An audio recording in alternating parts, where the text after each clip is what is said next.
Borussia Dortmund sporting director Sebastian Kehl is delighted with the return of Jadon Sancho from Manchester United. Such enthusiastic praise will almost certainly come as a surprise to Manchester United fans. Jadon Sancho was not so much a difference-maker during his 2.5 years at Old Trafford, but a continuation of a very depressing trend. Another very talented player arriving amidst high expectations only to fall well short of the standards he set at his previous employers before leaving under a cloud. Of course, Sancho has to take his share of the blame. Elton John, it seems, was right when he sang that sorry seems to be the hardest word to say.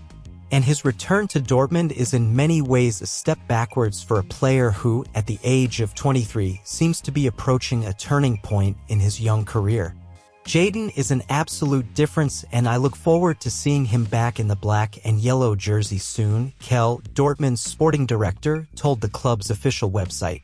He knows the city, Signal Iduna Park, our fans, and our club. Despite the fact that he has not played in official matches in recent months, we are confident that he will quickly settle in with us, gain his best form, and help us achieve our goals for the season thanks to his qualities. Sancho often shone during his first stint in Germany. And Dortmund, 6 points behind the Champions League spot, can help the England player regain the form that earned him a £73 million move to Manchester United as they bid for a place in the top flight. When I walked into the changing room today, I felt like I was at home, Sancho himself explained. I know the club inside and out. I've always been very close to the fans and I've never lost contact with the people in charge. I can't wait to see my teammates again, go out on the pitch, play soccer with a smile on my face, make assists, score goals, and help the club qualify for the Champions League. Interestingly, United have decided not to include a buy clause in Sancho's contract. Clearly, Ineos are keen to keep all their options open, and it is possible that Sancho will outlive Ten Hag at Old Trafford rather than the other way around. Manchester United face Tottenham Hotspur in the Premier League this weekend. Erik Ten Hag will be looking to atone for a previous 2-0 defeat at Tottenham Hotspur Stadium in 2023 when Pape Matar Sarr's strike and Lisandro Martinez's autogol brought victory for Ange Postecoglou's Spurs team. He will also be looking to kick off the 2024 Premier League campaign with a bang, as it will be the first league game of the calendar year after the Red Devils faced Wigan in the FA Cup. It will be a tough match for the first team. Expert Paul Merson also believes it will be a tough task for the Red Devils. In his predictions column for Sportskita, he gave a little insight into the Premier League match and suggested that there will be goals at Old Trafford. He wrote, "If Tottenham win, they will overtake Arsenal in the table, which means the Canaries will drop out of the top 4. Just 3 weeks ago, Mikel Arteta's side were the team to beat and they were top of the table, but they could be 5th when the game finishes this weekend, which is unbelievable. On the other hand, Manchester United are 9 points behind Arsenal and face a tough battle for a place in the UEFA Champions League next season. They need to win this game to have a chance of finishing in the top 4, but they have not been consistent this season. It's very difficult to predict Manchester United, but one thing is for sure, they tend to show up with their backs against the wall. Tottenham have strengthened their attack ahead of this match by securing the services of Timo Werner, who has a unique goal-scoring record against Manchester United. With Giovanni Lo Celso suffering from a recent injury, it looks like Werner could be deployed immediately as Spurs are short on attacking options. He can play anywhere in the forward line. Manchester United missed out on his services in January this year, and Merson believes he could be an inspirational acquisition for the North London club. He said, "Timo Werner has become a parable after his surprise move to Tottenham. I watched the guy a lot when he was at Chelsea, and I can't think of a player who was offside more often than him. I can understand a striker who is too keen to get behind the back line if he's slow, but Werner is lightning fast, so I have no idea why he was always offside.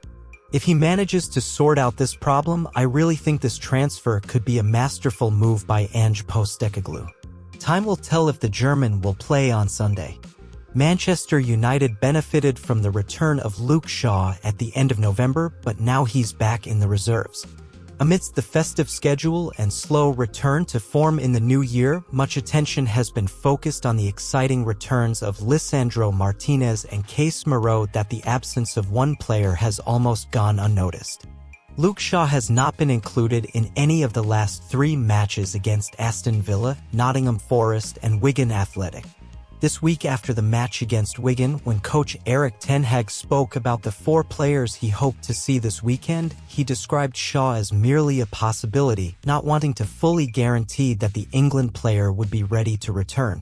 The good news for United is that Shaw's absence has not been a disaster, despite Tyrell Malaysia's ongoing fitness struggles. The team has gotten used to doing without both of them, and Diogo Dalot has stepped up impressively. There is some uncomfortable talk about Luke Shaw missing the last 3 games. The nature of his latest injury has not been explained, but we do know that he has been unavailable again. Since his return to action against Everton, Manchester United head coach Erik ten Hag has selected Shaw in the starting lineup for 8 consecutive matches in domestic and European competitions.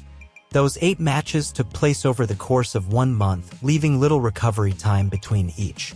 In one of them, a home match against Bayern Munich, Shaw was substituted at halftime due to an apparent injury.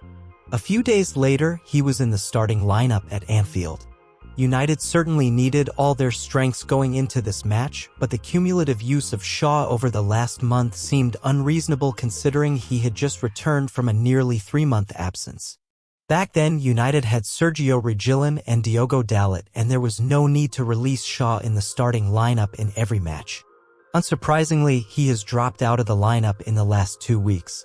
There has been a lot of talk about Raphael Varane missing several games due to injuries during his time at Manchester United, but he has been much more available than Luke Shaw this season. Shaw has come a long way since suffering a horrific leg fracture in 2015, but he has also had to battle various other fitness issues. Will the rest of the season be trouble-free despite an easier schedule for him? Or will he prove susceptible to another injury? He has played in just 8 Premier League games this season and 10 in all competitions. In 10 years at Manchester United, he has only twice surpassed the 30-match mark in the Premier League. That's not a great record at all. Shaw has a future at United, aged just 28, but the club need to decide how to ensure he is as available as possible or continue to work on solving his problems.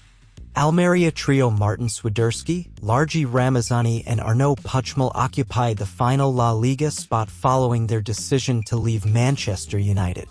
Not everyone can come out of the youth team and become a main squad player like Marcus Rashford or, as we are now seeing, Alejandro Garnacho.